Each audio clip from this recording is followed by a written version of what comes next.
Layla Al-Husseini. Our call-in number 248-557-3300. And now, stay tuned for the best radio talk show on Arab and American issues with your host, Layla Al-Husseini.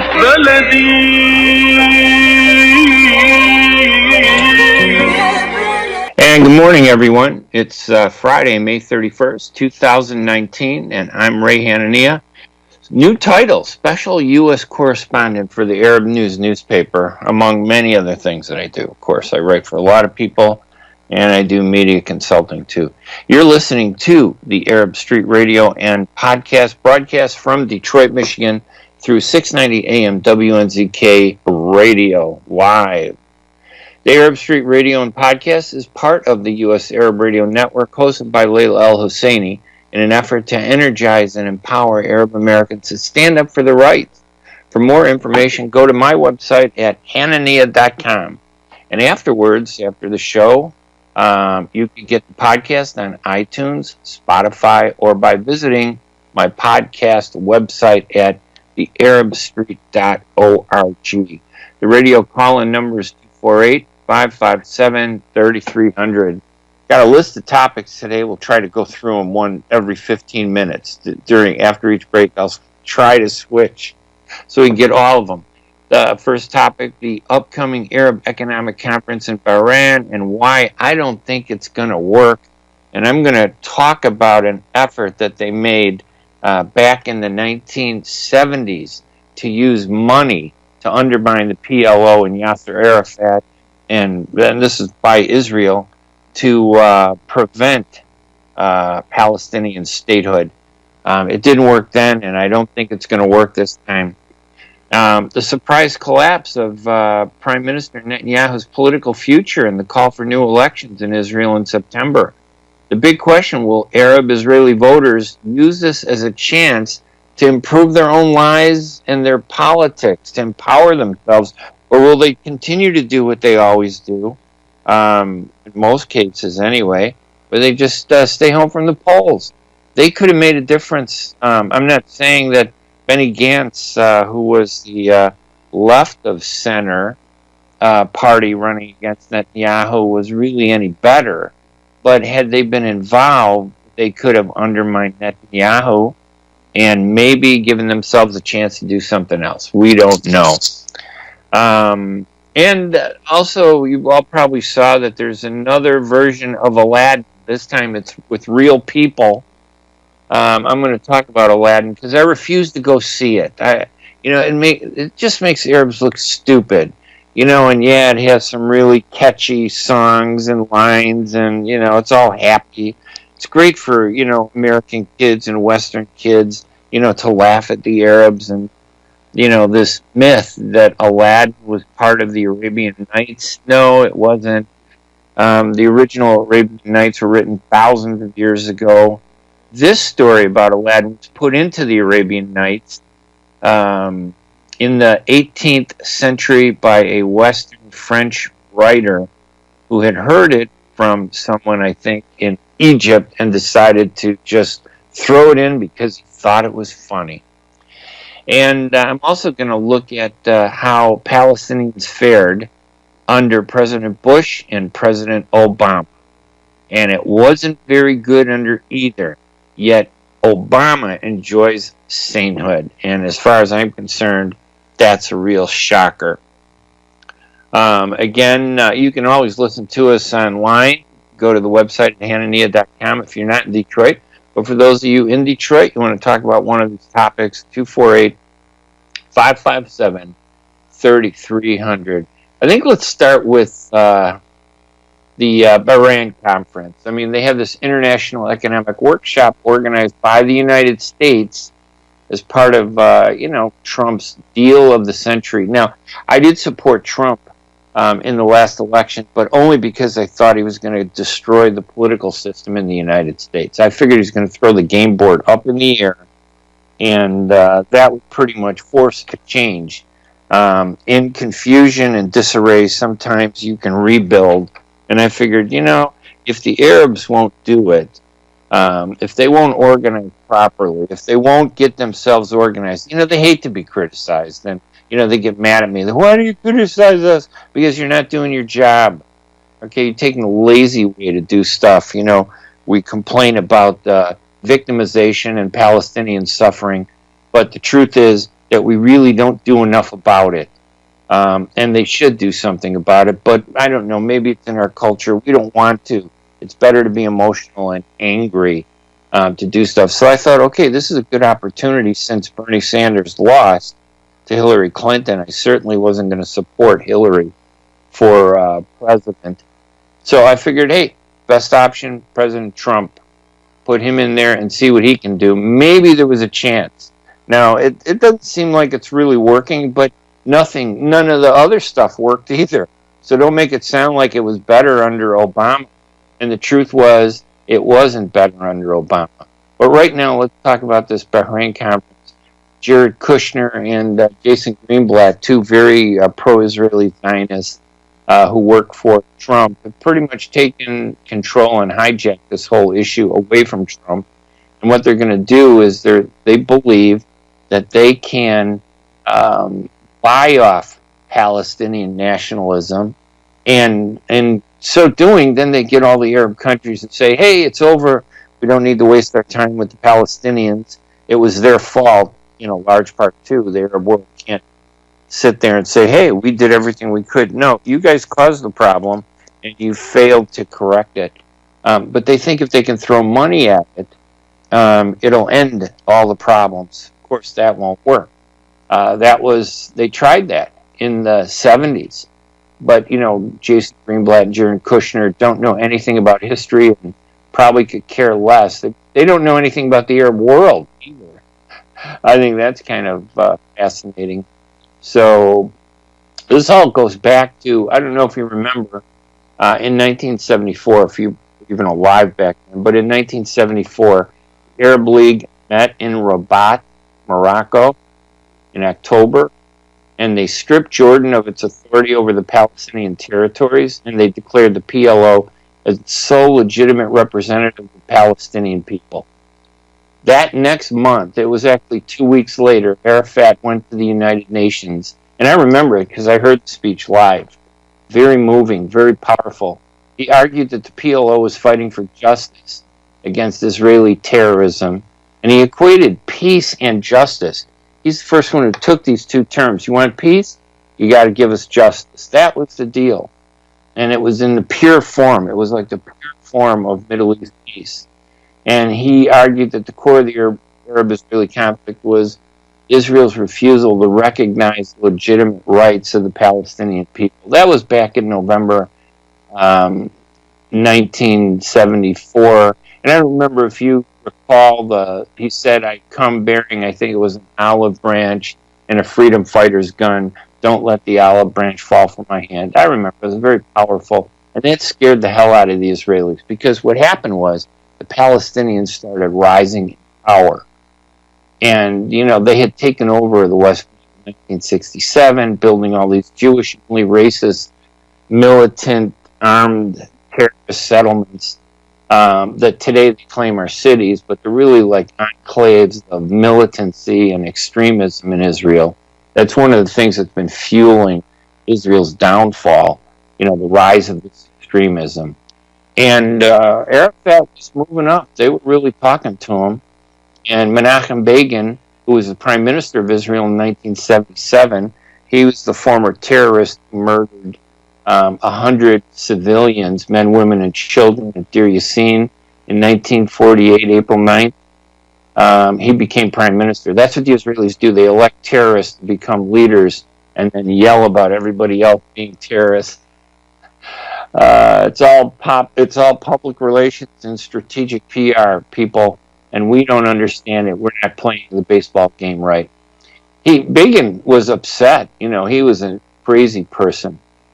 He recognized that Arafat was a threat and that it would stop its expansion. So he came up with a plan, just the way, and believe me, this is the same plan that Jared Kushner and Jason Greenblatt came up with.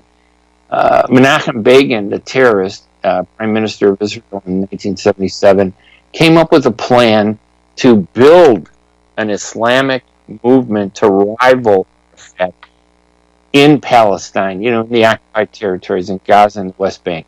So what Begin did, and you got to give these guys credit. The Israelis really spend a lot of time thinking strategically, not really with emotion. They don't care whether they kill somebody or not. They don't get upset about it. They just move on with what they want to do. You can see that policy continuing in Israel today. It hasn't really changed. So what Begin did was he appointed Ariel Sharon. Now, you remember Ariel Sharon? He was the massacring murderer who killed 69 Palestinian civilians at the village of Kibbia near the Jordanian border in 1953 after Israel's forced creation. It was October 14th, 1953. So Begin puts Sharon, another murderer, killer, in charge, and he says, listen, go out there and find a Palestinian who we could build up to rival Arafat. So who does he go to? Yep. Oh, yeah. He went to Sheikh Ahmed Yassin. And remember, this was the quadriplegic Palestinian. He was like 42 years old. He was a religious leader in the Gaza Strip. So they went to Ahmed Yassin, the sheikh, to build this anti-Arafat movement. And of course, Ahmed Yassin at 42, in a wheelchair, said, yeah, sure, we'll do it. So what they did was they created the Ahmed Yassin had a group called the Islamic Association, and he applied as a new humanitarian group that was going to help Palestinians in Gaza. And Sharon and Begin hoped that if it worked in Gaza, they would then use this in the West Bank.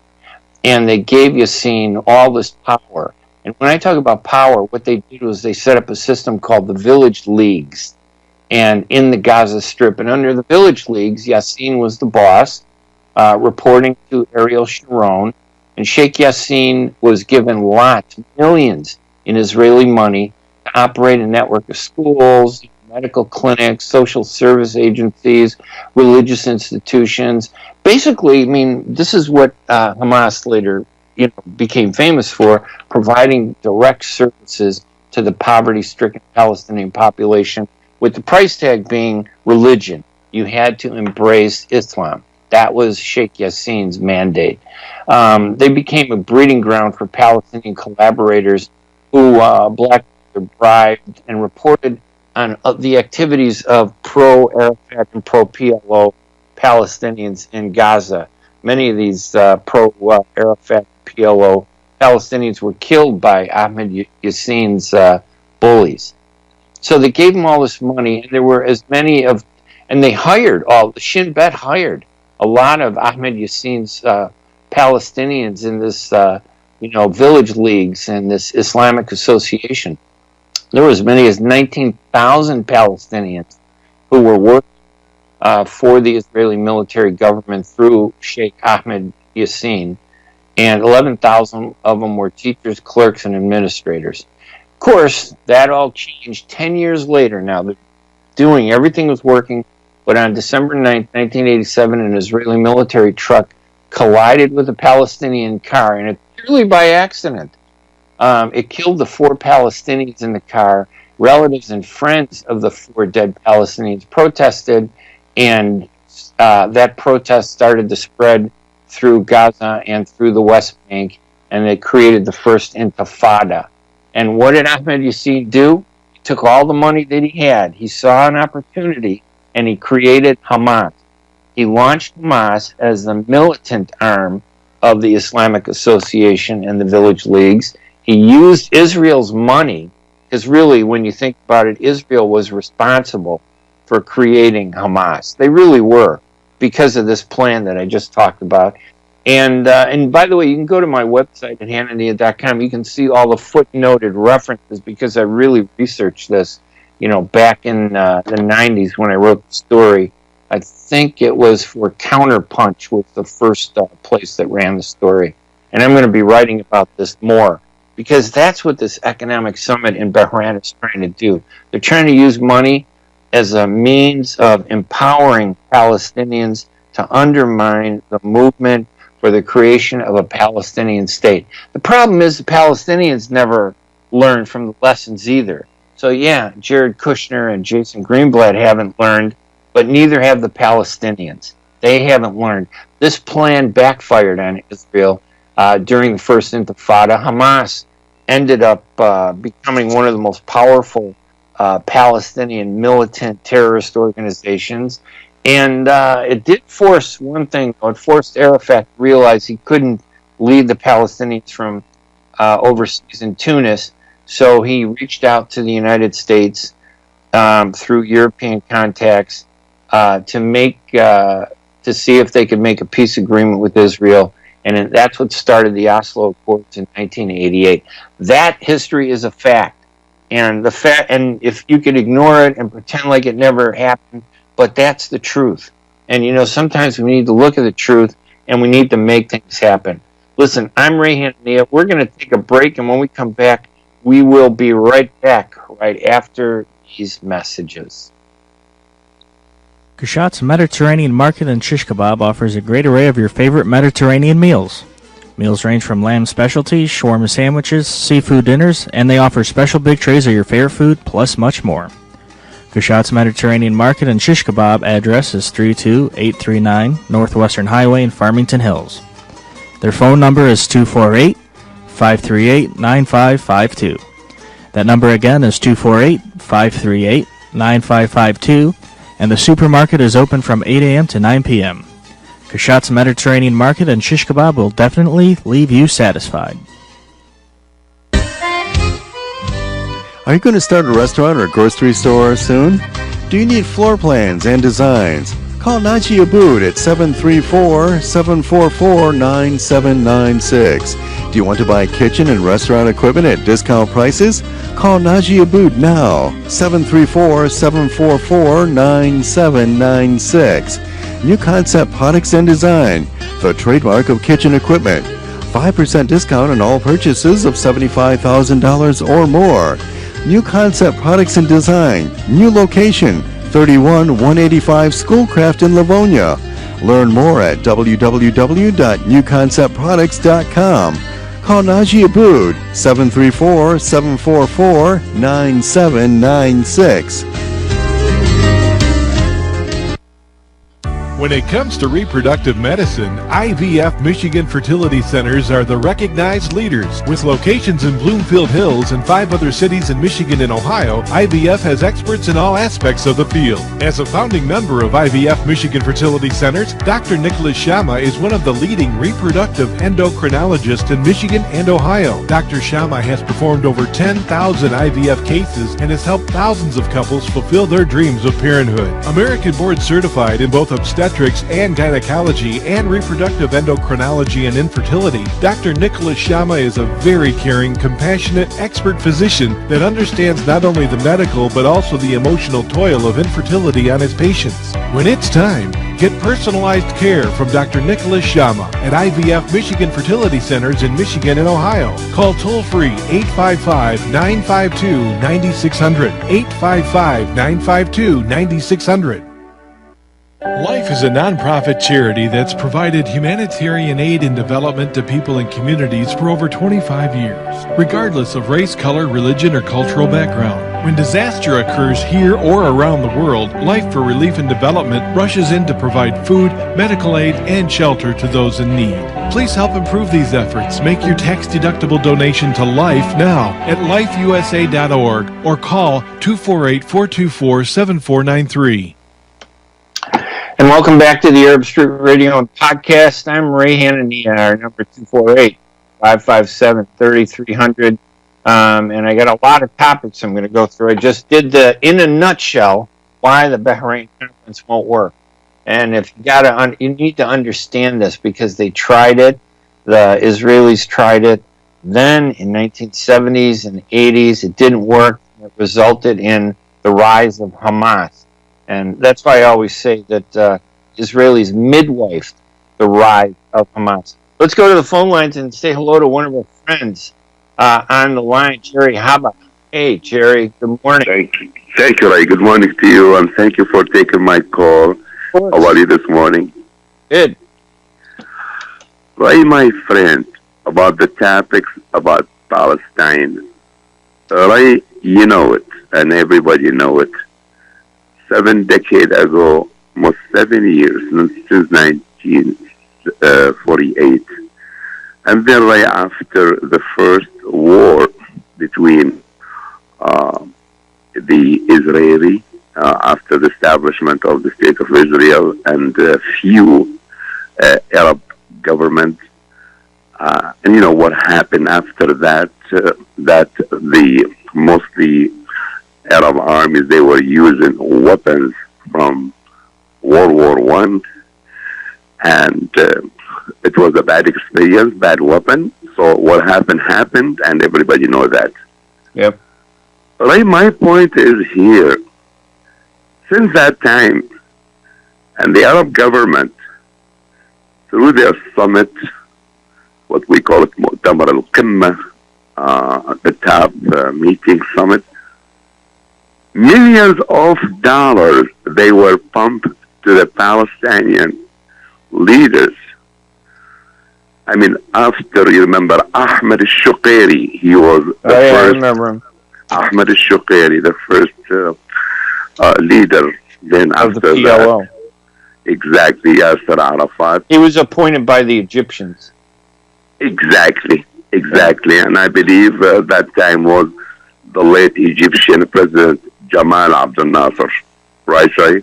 Yep. Oh, yeah. And then, right, we came to the very famous leader, Yasser Arafat, Abu Ammar. Right. And, you know, he was there for almost, 3-4 decades. Yeah. Right? If you look through what happened, it's so sad. Palestinian people, they were the only victim because the leadership in Palestine after that split in two sides. One is in the West Bank, you know, right now. Yeah. And that was, but that's what I was talking about. That's what Israel did. They put their money into a rival to Arafat. They built up Gaza into this religious, enclave to challenge Arafat, and then it backfired on them. But it did divide the Palestinians. Exactly, and right now you see in Gaza, government by Ismail Hanania, and in the West Bank, government by Mahmoud Abbas. Right. So, right, to my knowledge, they put me a negotiator, a peace negotiator, and take Jerry Kushner aside. I'll have a solution, right, for that. My solution make everybody happy, I hope. You know, State of Israel, right now, they have a parliament, and we have almost, 15 or 16 members of the Arab in the Israeli Knesset, right? Well, now it's lower, but because of the last election, that's what I'm going to talk about next. But they didn't involve in the election. Yeah, it was the Palestinian fault. Gary, I'm sorry. So I got so much I got to get through today, but get to your point. You're a good man. Go ahead. My point, right? And instead of we call it solution of two states, Israel and Palestine, let's unite the whole country under one new name. We call the United States of the Holy Land. Yeah, and that's the problem with the Palestinians and the Arabs. We've always been divided. We can't accept. One of the problems, even in our community here in the U.S., Arabs can't accept someone else's opinion that they don't like. Maybe there's some little part. So they hear me talking on radio, and they would fight me harder than they would fight against the Israelis. Because that's the sickness of being a victim that the Palestinian activists in this country have fomented. They've empowered this destruction. Absolutely right. And I'm sorry to interrupt you. I know, right? I'll make my last point because you want to talk on a different issue. Palestinian people, they have to be diplomat, be close to the new American president, Donald Trump. And instead of that, they start pulling themselves out, and that's why they lost their office in Washington, D.C. I believe United States closed the Palestinian Yes, they did. The consulate PLO in office, Washington, the D.C. government office. Yes. Yes, But because right. we cut our nose off to spite our face. We get angry. We get emotional. We don't use brains and intelligence. And we start fighting. We don't want to talk with Trump because we don't like him. Well, who are we? He's the guy. We should be there lobbying him. But the Israelis are talking to him, and they get what they want. Don't you think? Absolutely right. You're right. The diplomatic talk nowadays is number one. Is not by the war. Is not by the bullets. Is not by the guns. It's by the word of negotiation, diplomatic, with peace and love.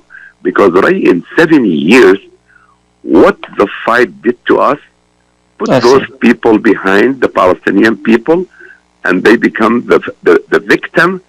Instead of using the weapon to build their life, those leaders, they divided them, and they make them using the money for their own agenda. And a lot of leaders in Palestine, he is in Gaza, but his second home is in Paris or London, in the biggest high-rise building, and the Palestinian people living in the tent. Love you, Ray, and thank you for your show, and God bless you. You're a good guy, Jerry. Thank you so much. I appreciate it. I appreciate it. Jerry's right. I mean, the real problem is the Palestinians. You can't win by being divided. And that's what happened. Hamas divided the Palestinians into two groups, a secular group and a religious group. And, religion has a power that's almost impossible to defeat. If you say something, based on religion, even the most ignorant people will just believe it. It doesn't matter. Educated all the way down to the uneducated. They'll follow religion over the edge, over the cliff. But the secular, reasoned way to deal with a political issue, they'll ignore it because of emotion. And religion fuels emotion. People use religion to stoke the flames of emotion in our community, and they do that all the time. But the activists, they're the worst. It's so selfish. The Palestinian activists in this country, many of them are just so selfish. They don't, they know how to hate other people. They know how to fight against their own. They just don't know how to do anything positive. I see this all the time. Even in Detroit, the only reason the Arabs have been successful is because most of the Arabs there are not Palestinian. There are a lot of Lebanese and Sunni and Shiite. And a big Syrian and Yemeni community there. So they have a different focus. And they're divided too, but nobody's warring against them the way the world wars against the Palestinians. So the Palestinians, we're our own worst enemy. Our leaders.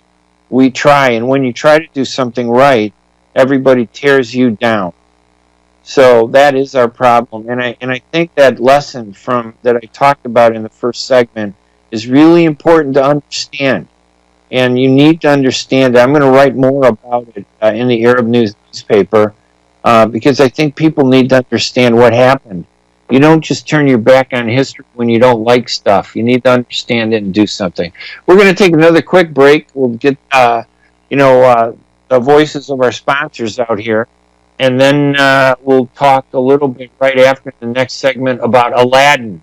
I come from a land, a faraway place where the caravan camels roam, where they cut off your ear if they don't like your face. It's barbaric, but hey, it's home.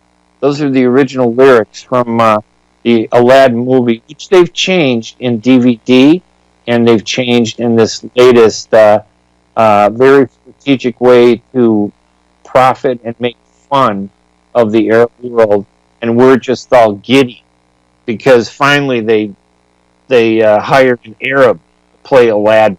In the first Aladdin, all the cartoon characters were white-looking dudes, maybe Italian or Irish. They weren't Arab.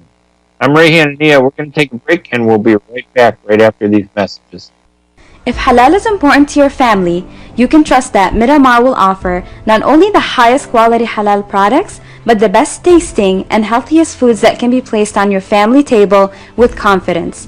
Miramar is the first and oldest halal certified food brand in America, serving the Arab and Muslim community, and offers a wide range of halal food products. Check out Miramar's halal food selection today by visiting Miramar's executive distributor, Ziyad Brothers Importing, at www.ziyad.com. The Rama Relief Foundation provides humanitarian aid into areas inside of war-torn Syria, as well as aid to the refugees who have fled to the neighboring countries in the Middle East. The foundation offers food baskets, container shipment, mental health, education, soup kitchens, and more. Go to ramarelief.org or call 248-990-4247. Any donation amount made to Rama will go to sustaining many lives. Call now, 248-990-4247. It's all in one grocery store, and that store is Zamzam Fresh Foods Market. Zamzam Fresh Foods Market offers fresh vegetables, halal meats, a great fresh bakery, as well as nuts and spices and much more. They also offer special deals every Wednesday, so don't forget to ask for your favorite foods, as shish kebabs are ready to go. So please stop by Zamzam Fresh Foods Market at 24065 Orchard Lake Road in Farmington Hills. Their phone number is 248-476-0300. Again, that phone number is 248-476-0300, and they are open from 9 a.m. to 8 p.m. Zamzam Fresh Foods Market is your one-place stop for all your grocery shopping needs and your favorite foods. When you're looking for the best in optical care, Dr. Imad Nakash is your doctor to see. With years of experience and thousands of successful procedures performed, you can trust your eyes to Dr. Imad Nakash. See Dr. Imad Nakash and his professional staff for your eye care needs. There's 2 locations to serve you. In Hazel Park, call 248-336-3937. 248-336-3937. In Rochester Hills, call 248-299-3937. That's 248-299-3937. I remember when the Disney company released the first Aladdin film. I think it was back in 1992. It was an animated cartoon that targeted the large audience of children, but it won the hearts and minds of adults around the world. The original lyrics, their little sprite little ditty, included typically gratuitous display of anti-Arab racism wrapped in acceptability. So, you know, we as Arabs in this country, we get used to the fact that, you know, the people that hate us have figured out ways to make their hate look funny and profitable. They take the stereotypes and the racism and they repackage it into something that, you know, oh, it looks so innocent. It's just a cartoon, right? No problem. So you get little kids that hear this, you know, little song. It's so funny, you know, where the caravan camels roam, where they cut off your ear if they don't like your face. It's barbaric, but hey, it's home. Yeah, we cut off ears, right? Because they don't like your face. That's what Arabs do. And then I remember the community fought in 1992 against Disney. That's supposed to be a children's, you know, movie company. Goodness, you know, happiness, you know, greatness. That's what Disney sold. You know, your hopes and aspirations. You know, you go to Disney World and, you know, you enjoy life and everything is good. So when they kick the Arabs all over the place, you know, it's hard to argue. You say, wait a minute, this is just a cartoon. No, but it's not a cartoon. It's a weapon. It's an AK-47. The movie Aladdin is a weapon, and it's been used to destroy the Arabs in this country, like all the movies from Hollywood. There have been a few movies that have been okay. But the bottom line isn't just that it's negative. It's that they don't balance off movies with positive images. And I'm going to argue that Aladdin isn't a positive image. It's just less of a negative image. So they throw it at us, and we're so used to getting, you know, cast as ugly, vicious, bloodthirsty terrorists that when they throw a racist, you know, story at us, and they make us look, you know, terrible, we accept it because it's not as bad. We go, oh, well, Aladdin isn't too bad. He's just a character. So now they remake the movie, this time with real people. And they got a new guy, an Egypt, and he's actually Coptic Orthodox Egyptian. He's an Arab from Canada. He's an actor. He plays Aladdin. And Will Smith, the African American, actor, great guy. I love the guy. I'm very, impressed by him. But they put him in as the jinn, the genie, and you got to wonder what the heck is going on. And the guy that's putting this together, the producer, is a guy named Guy Ritchie, the ex-husband of Madonna, who, I give her credit, recently performed in Israel at Eurovision and tried to show solidarity with the Palestinians by displaying both Palestinian and Israeli flags on the backs of her dancers during the performance. We got upset with that. We didn't think it was good enough. Why would you go to Eurovision, we said. Like, why? Why shouldn't she go? And so they hire an Arab to play Aladdin. The truth is that this Aladdin theory, there have been more than 200 movies that have portrayed Arabs in a negative light. But this story of Aladdin is a folk tale. It was not part of the book of 1001 Nights, the so-called Arabian Nights. It was not part of it. It was added centuries later in the 18th century by a European writer from France, Antoine Galland. He supposedly heard the story from the Syrian storyteller Hanania. Hanania told the story of this little thief who became the king. Yeah, isn't that a great story, right? Oh, it warms my heart. A little thief becomes the king, wins the princess. And of course, all the tyrants we have in the Middle East, we think and we go, oh, that explains it. Little thief, he was a thief to begin with. And then he has to put up with all the evil around him because, all the Arab leaders are all, according to Disney, and this fabricated story called Aladdin. All of them are jinn, evil, the genie. They're evil sorcerer, and we're terrible, and only a little thief can defeat the evil sorcerer. Oh, that's a great theme to make us look good. Yeah, they're laughing. They're laughing at us. People are getting killed on the streets in Israel because they're Christian or Muslim. All the people are going to the movie theaters and they sit there and they smile and they're laughing, because they don't care about the truth or the reality. What they care about is what's being sold to them so they can have, buttered, sweetened popcorn, and now they can actually eat while they watch this racism against the Arabs in the movie theater. You can actually get a meal now and watch Arabs kill each other and enjoy life. Then you can leave the movie theater and say, yes, thank goodness for America, President Obama. Thank goodness for President Trump. Doesn't matter whether you're Republican or Democrat. It's the thank goodness for, hey, that they keep us safe from these ugly, horrible Arabs that are trying to destroy our country. And, sometimes they use a movie, like Death Before Dishonor. That was another one where one white dude soldier kills, I don't know how many thousands of bloodthirsty terrorist Arab. 200 movies like that. There are a couple, there are a few, but that isn't good enough. Hollywood is probably, and Hollywood is part of the media, but Hollywood is probably the biggest threat to Arab culture in this world today. And we don't do anything about it. We don't use our money. Why don't we create our own Hollywood, an Arab Hollywood, and fight back? We're not going to do that because we don't understand the concept of perception and public relations and how we know what a stereotype is. We know what media bias is. We just don't understand the mechanics of how it exists and what it does to us. And that's a shame.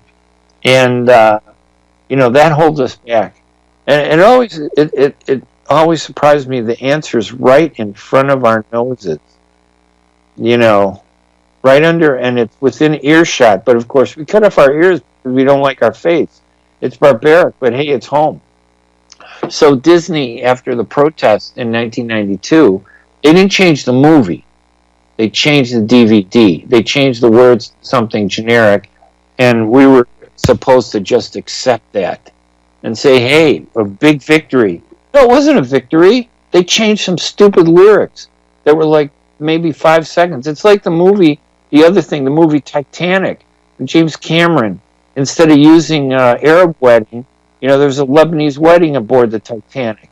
I don't know how many, 159 Arabs among the 2,500 or 1,000 passengers and crew.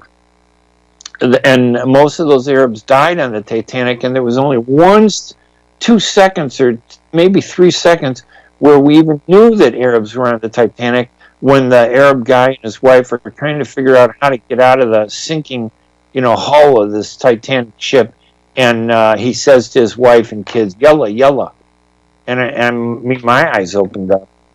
But we sit there and we don't care, and it's our fault. And we have to take responsibility for what's happening to Palestinians. We have to take responsibility for what's happening in Syria. They're destroying Syria simply to make the right-wing government in Israel happy. And this isn't about criticizing Israelis or Jews, or any people. This is about politics. And we're terrible at politics. The Arab people are horrible at politics. We don't have any idea how important politics and communications are. Strategic communications is the foundation of politics. We don't understand it. And strategic communications involves the news media, which we know is bad. But we really don't do that much in it. And when we do get in there, there are a lot of more Arabs today than there were when I was in journalism in the 70s, 80s, and 90s. But there are more Arabs today in journalism, but they've sacrificed their heritage and pride to be successful, because the media doesn't allow these Arabs in the American media, the few of them that there are, to rise up to positions of power by reporting about the racism that is against Arabs. They prohibit that. So these Arabs compromise and they say, okay, I'm going to be a good journalist. I'll do what I'm told. I'll just ignore peace and justice when it has to do with my people, but I'll write about everything else. And that's what they do. You look at all of them. Hoda Kotb, she's Egyptian. I don't know, have you ever seen her stand up and ask about why the U.S. does what it does to the Arab people? Does she ever challenge the Israelis? Oh my God, if you were to challenge the Israelis, the Israeli government, okay, even if you can criticize the American government all you want. You just can't criticize the Israeli government. That's like the unspoken law in this country. Can you imagine if Hoda Kotb criticized the Israelis? They'd kick her off TV faster than you can say "wad" one time. It wouldn't be able to do it. They'd get rid of her. So she knows her boundaries. She's a good person. I met her. I love her. I think she's phenomenal. But, she lives in a system that we allow, we keep in place, because we don't do anything. We don't support her. We don't give her the support she needs. She would be a great voice, but any great voice for the Arab cause would never be allowed to rise to the heights of the media. And the media includes movies. It includes books. It includes fiction. And it includes newspapers, radio, and TV. So Hollywood is one of probably the most effective anti-Arab weapons out there. It is. These movies, this movie Aladdin, like I said, is an AK-47, and they're just shooting us. Every time one of those movies plays, we're being massacred in the minds of Americans and the world, Europe, everybody. They're just loving this movie, right? And because what? Because we've given up, and we don't know how to do things. I'm Ray Hanania, and we're going to take a quick break here at the Arab Street Radio and Podcast here at 690 AM WNZK this beautiful Friday morning, May 31st, 2019. We're going to be right back right after these messages. تعرفوا شيء، احنا كتير بنهتم بالمقبلات بالأكل الشامي، واحنا بنهتم بالبهارات والتسبيكة في الأكل المصري. واحنا نهتم هواية باللحوم وجودتها بالأكل العراقي. واحنا في مطعم عشتار نهتم بيكم، اعتمدوا علينا أيا كان. نحن في عشتار نعرف أن لكل مذاق أسرار، فنحن نقدم أجود أنواع اللحوم من ملحمة عشتار الواقعة على 56865 راين رود. عشتار، قصة حضارة ترويها لكم أطباقنا المميزة في كل زيارة. تفضلوا بزيارتنا في 3625 East 15 Mile Road ستيرلينغ هايتس. مطعم عشتار بإدارة فادي بهنام وعلي البغدادي. 586-698-2585 586-698-2585. العطاء قصة رائعة، بدايتها إنسان يهتم ونهايتها إنسان يحتاج. مؤسسة الحياة للإغاثة والتنمية، ومنذ أكثر من 25 عاما تحمل عطاءك إلى من يستحقه ويحتاجه، بغض النظر عن الجنس أو العرق أو الدين. فأينما تكون الحاجة تجد الحياة تقدم المساعدة الطبية والملاجئ وبناء المدارس والأوار الارتوازية وبرامج كفالة عوائل اللاجئين والأيتام وغيرها حسب الحاجة. للمساعدة في استمرار هذا الجهد الكبير امنح تبرعك المعفى من الضرائب اليوم إلى منظمة الحياة للإغاثة والتنمية عبر الموقع www.lifeusa.org أو الاتصال على الرقم المجاني 1-800-827-3543.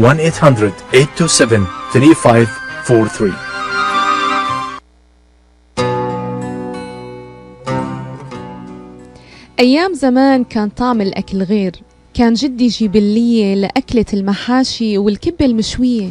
بتعرفي اشتقنا لأيام زمان والطعم الطيب.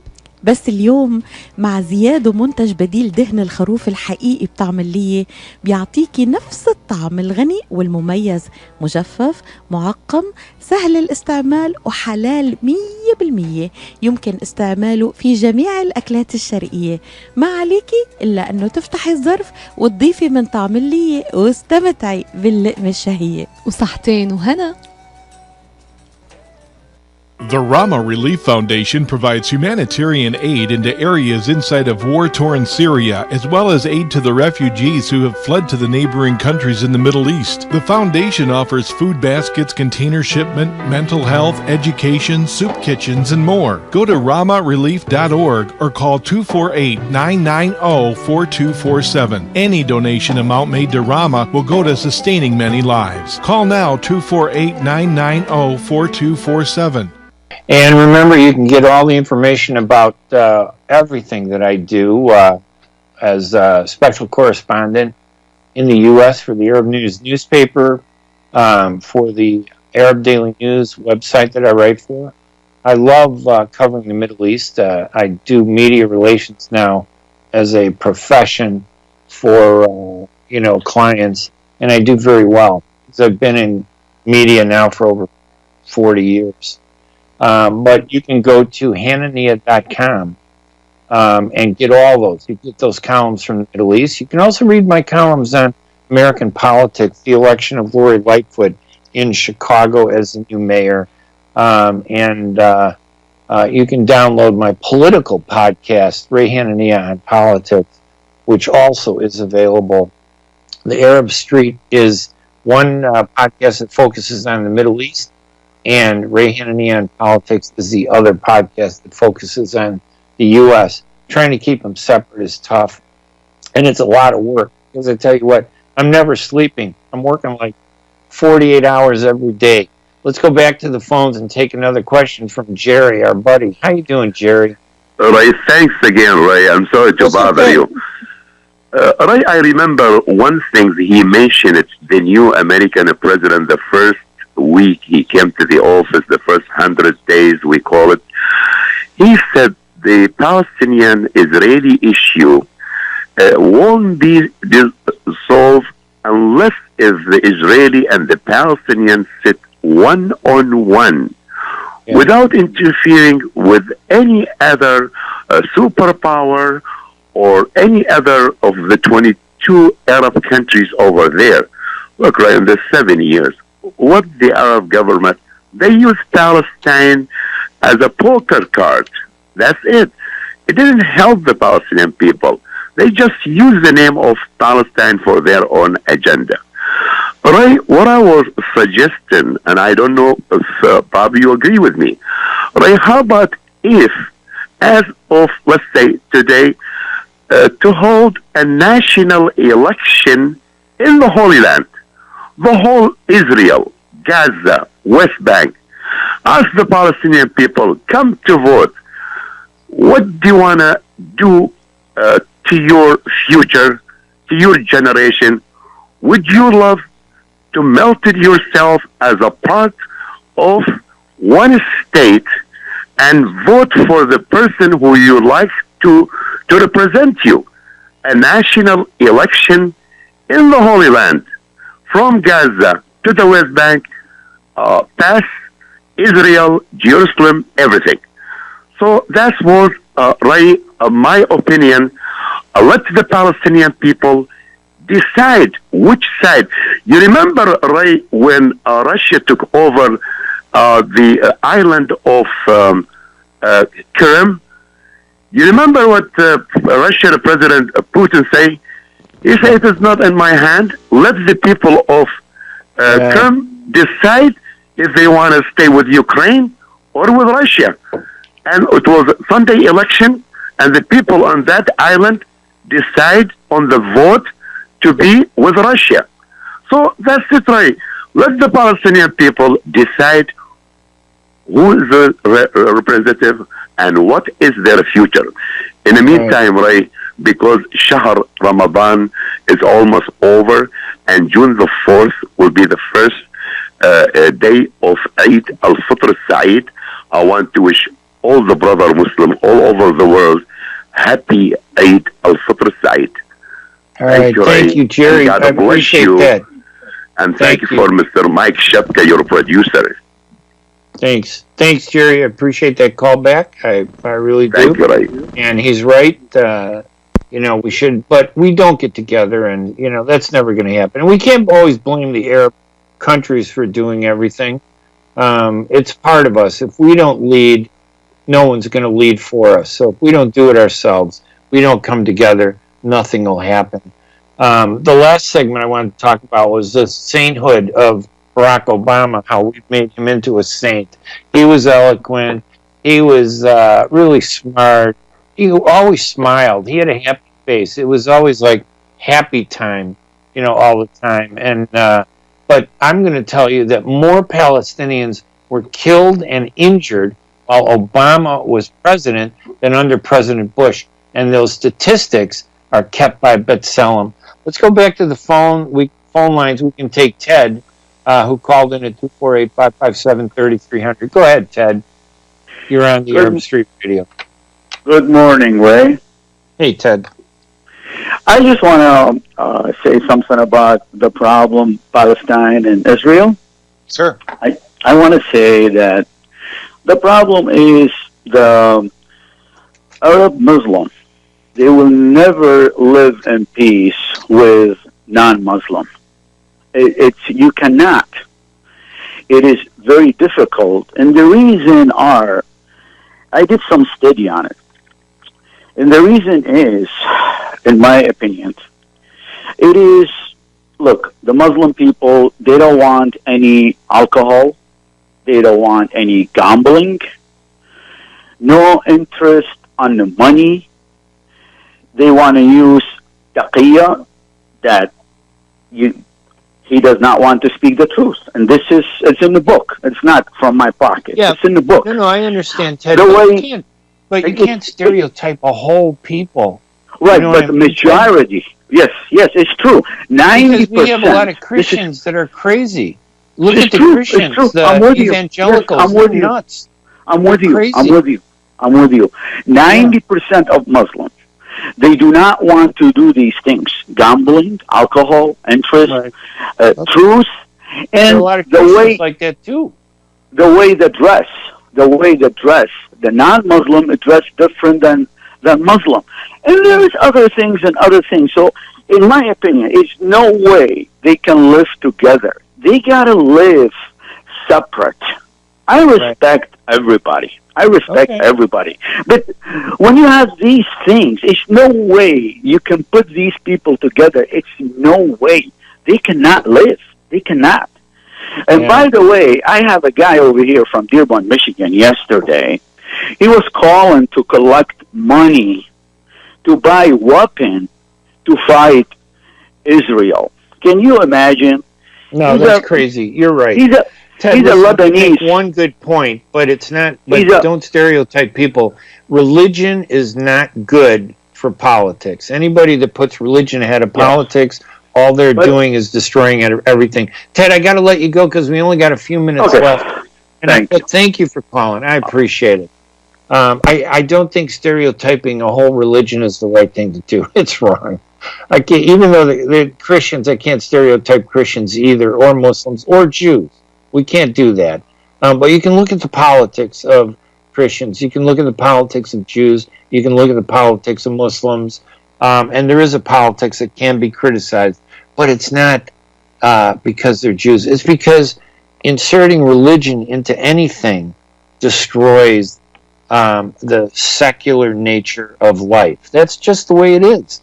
Religion and the secular world don't get along. But let me go back to Obama and Bush. These are just shocking statistics.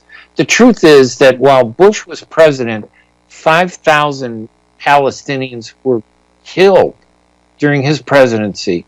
When Obama was president, 4,200 Palestinians were killed while he was president. Now, there are 800 Palestinians difference that we're talking about. Those 800 in the Bush administration were actually killed after Obama was elected, and the Israelis felt empowered to go into Gaza and kill people. So I actually moved that 800 and credit that with Obama because he didn't do anything. He could have. But look at the number of wounded Palestinians. Under Bush, 26,510 Palestinians were wounded. That was under Bush. 55,000, more than double, Palestinians were wounded, seriously injured under Obama. Now you tell me, who was better for the Palestinians, Bush or Obama? Well, maybe they're both the same. You could argue that. I think you can. I think those statistics and data are undisputable. Those facts, you can't just stand up in front and smile and say, oh, I don't get along with Netanyahu or I want peace. And you turn Obama into a saint. Obama was a politician like everybody else. He did a few good things. He did a few bad things. But don't turn him into a saint. Don't say that, oh, he was better than Trump or Bush or anybody. He really wasn't when it comes to what I think are important. The future of the Palestinians. Anyway, listen, I want to thank everybody, Ted, Jerry, all for calling in, and all you people for listening. We'll have this podcast probably later on today. I thought we talked about some interesting little topics, and I urge you to visit my website at hanania.com, HANANIA.com. You go there, you can get all the information on all my writing, all my podcasts, the Middle East writings, and the mainstream writing, Middle East and mainstream. You can get all of that, and I'd love to hear what you have to say. I think I'm at the limit of people that I can accept as friends on Facebook, but I do have a fan page that I'm going to start promoting, Ray Hanania FP for fan page. You can look me up on Facebook if you want to do that. And although I don't even know if that's even worth doing, if we can't get the Arab community to unite and stop beating up on each other, personally attacking, get rid of the religion out of the movement. Religion shouldn't be at the forefront of our politics. It should be secular. We need to stop stereotyping. We don't stereotype Jews. We don't stereotype Christians. We don't stereotype Muslims. It is Ramadan, the end of Ramadan. Eid Mubarak to all of the Muslims out there, of course. But we celebrate all religions, but we let people celebrate their religions on their own. We don't turn it into politics. I'm Ray Hanania. Remember, go to hanania.com. Get all the podcasts, all the writing, everything you need to know. Keep up with what I'm talking about. You guys have a great week. And remember, I'm here the second Friday of the month. And so I will be back soon, right here at WNZK AM 690 Radio. Have a great week. Talk to you later, everybody. Thanks for joining me. Bye-bye.